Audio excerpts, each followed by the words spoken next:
Well, 4th of July is a busy day on area lakes, and we've learned a New Jersey man's wife is now suing a boating company on Lake Travis and others after he was hit and killed by a jet ski, according to a lawsuit. And this happened back in August of 2023, but that lawsuit was just filed last week. Jayla Washington reports. Carter Favis has been working out on Lake Travis for decades. Because things can happen on a boat. He takes safety seriously because he has seen a lot. And I've had families want to come out and rent boats and go look for bodies of their families. Favis remembers a tragedy from 2 summers ago clearly. It was a pontoon boat. It was down by Captain Pete's, and it was a 14-year-old kid operating a jet ski that jumped out. I do remember that. The incident does not involve the boating company Favis works for. According to this lawsuit, a man named Robert Montalbano, a real estate agent from New Jersey, was in town for a work trip with colleagues when he was killed by a then 14-year-old who was riding a jet ski and lost control of it.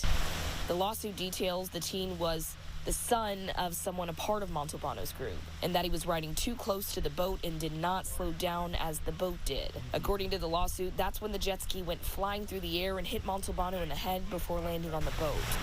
Now Montalbano's wife is suing for $1 million. The lawsuit targeting several parties: the company affiliated with Lakeway Marina, the realty company where Montalbano worked, the teen's mom, and Montalbano's team lead. The lawsuit accuses them of negligence and violating Texas boater safety laws. So Texas boater safety law, it is one of the strictest I've ever seen in the country. Montalbano's team leader rented the boat and jet ski from Lakeway Marina, according to the lawsuit. The lawsuit alleges Lakeway Marina staff did not go through proper boater education safety training with the group or follow Texas boating laws, which says people can't use a jet ski alone unless on or before September 1st of 1993. And if they were born after that date, they're required to pass a boater education class, an examination that's equivalent to it. The suit also accuses the group Montalbano was with of having more people than allowed on the boat. You know, at the end of the day, they're out there on their own. I can preach boater safety and all the safety stuff I can to our guests.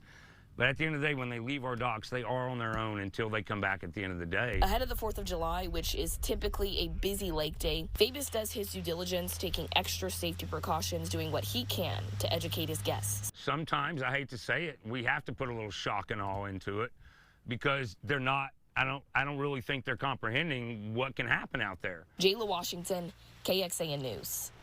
We did reach out to the attorneys for those being sued, including Lakeway Marinas, but we have not yet heard back. Giving some insight here, a personal watercraft ban goes into effect at sunset this evening on Lake Austin ahead of the 4th of July holiday. The Austin Police Department says jet skis, wet bikes, motorized surfboards, and similar devices are not allowed on Lake Austin. Kayaks, paddleboards, and canoes can still be used, and that ban ends Saturday at sunrise.